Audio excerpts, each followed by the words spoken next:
V popoldanskem nagovoru 26. julija papež Frančišek razmišljal o evangelskem odlomku, ki govori o Jezusovi pomnožitvi kruha.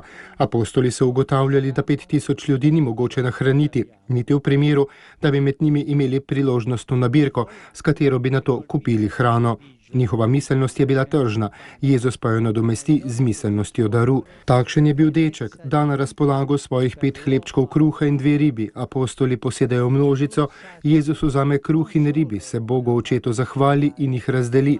Nato je sveti oče razložil, da to dejanje vnaprej nakazuje zadnjo večerjo, kjer je Božji kruh Jezus sam. Di fronte alla sofferenza, alla solitudine, alla povertà e alle difficoltà di tanta gente.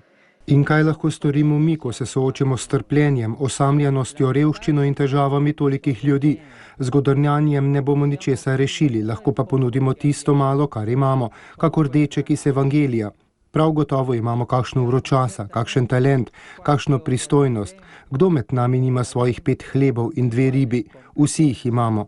Če smo jih pripravljeni izročiti v Gospodove roke, bodo dovolj za to, da bo na svetu nekaj več ljubezni, miru, pravičnosti in predvsem veselja, je dejal sveti oče in dodal, da je Bog sposoben pomnožiti naša majhna dejanja solidarnosti in nas narediti soudeležene pri svojem daru.